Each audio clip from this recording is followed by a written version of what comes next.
আপনারা দেখেছেন সারা বাংলাদেশে সবুজায়ন করার জন্য, বাংলাদেশকে পরিবেশ বান্ধব করার লক্ষ্যে মাননীয় প্রধানমন্ত্রী তিনি খাল খনন থেকে শুরু করে সবুজায়নের ক্ষেত্রে গুরুত্ব দিয়ে সারা বাংলাদেশ ব্যাপী কাজ করছেন।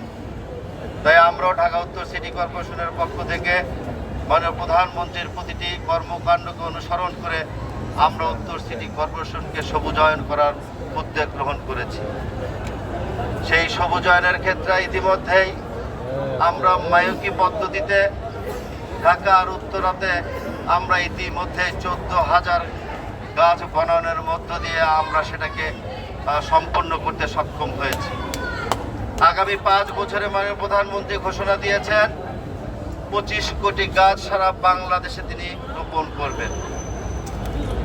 সেই 25 কোটি গাছের মধ্যে 5 বছরে ঢাকা উত্তর সিটি কর্পোরেশন 5 লক্ষ বৃক্ষ রোপণ করবেন বলে উনি ঘোষণা দিয়েছেন মহান সংসদে দাঁড়িয়ে। তাই আমরা প্রতি বছর 1 লক্ষেরও অধিক বৃক্ষ আমরা রোপণ করব ঢাকা উত্তর সিটি কর্পোরেশনের বিভিন্ন শিক্ষা প্রতিষ্ঠান, বিভিন্ন হসপিটাল এবং বিভিন্ন বড় সড়কগুলোর মিডিয়ানে যে জায়গাগুলো আছে সেখানে। পাশাপাশি ছাদ বাগানের উপরে গুরুত্ব দেওয়া হয়েছে। পরিবেশ বান্ধব একটা বাড়ি থাকবে, সেই বাড়ির উপরে যারা ছাদ বাগান করতে আগ্রহী প্রকাশ করবেন তারা ছাদ বাগানগুলো করতে পারবেন। সেই লক্ষ্যে সিটি কর্পোরেশনের পক্ষ থেকে প্রতিটি বাড়ির মালিককে সহযোগিতা দেওয়া হবে। আগেই ঘোষণা ছিল যারা ছাদ বাগান করবে তাদের বাড়ির ট্যাক্স 10% মওকুফ করা হবে বলে ঘোষণা ছিল। সেটা এখন অব্যাহত আছে, চলমান থাকবে। তবে ছাদ বাগানের নামে আমার প্রিয় নগরবাসীর কাছে একটা আহ্বান থাকবে, অনুরোধ থাকবে। সামনে ডেঙ্গুর প্রাদুর্ভাব ঘটবে, ছাদ বাগান করতে গিয়ে বৃষ্টির পানি যাতে ছাদে জমা না থাকে, ফুলের টবগুলোতে, গাছের টবগুলোতে যাতে পানি জমা না থাকে। আমরা ছাদ বাগান করব, বিকেলবেলা আমার পরিবার নিয়ে ছাদে গিয়ে চা খাবো, একটা ভালো পরিবেশের মধ্যে থাকবো, এটাই আমরা কামনা করি।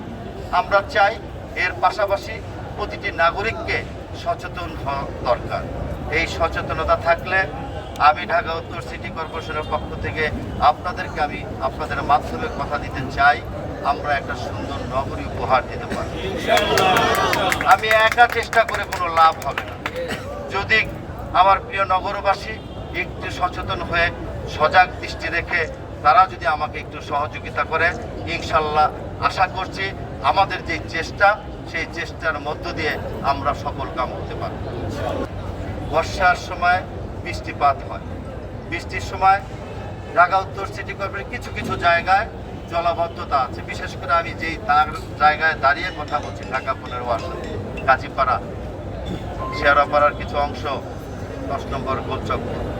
এটা আজকের জলাবদ্ধতা নয়, এটা দীর্ঘ বহু বছরের জলাবদ্ধতা। তাই জলাবদ্ধতা কমাতে ইতিমধ্যে আমরা খাল খননের আমরা যে উদ্যোগ নিয়েছি এবং সেটা চলমান আছে। এই খাল খননগুলো, খাল পরিষ্কারগুলো, নর্দমাগুলো পরিষ্কার রাখার জন্য আমাদের যেই চলমান কর্মসূচি, আগামী 6 মাসের জন্য একটা পরিকল্পনা হাতে নিয়েছি। সেই পরিকল্পনার অংশ হলো প্রথমে আমাদেরকে খাল পরিষ্কার করতে হবে।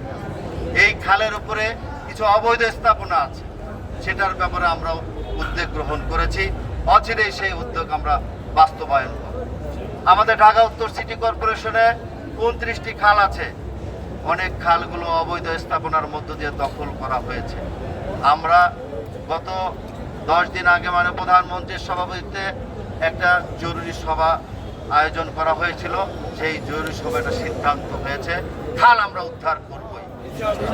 নগরবাসীকে জলাবদ্ধতা থেকে মুক্ত করতে হলে খাল উদ্ধার করতে হবে এবং সেই খাল উদ্ধারের মধ্য দিয়ে খাল খনন পরিষ্কার করে সেই জলাবদ্ধতা যেখানে হয় সেই পানি প্রবাহ সেখান থেকে আমরা অপসারণ করব। এটা আমাদের নৈতিক দায়িত্ব। সেই কাজগুলো করার সময় আমার প্রিয় নগরবাসীর সহযোগিতা আমি চাই।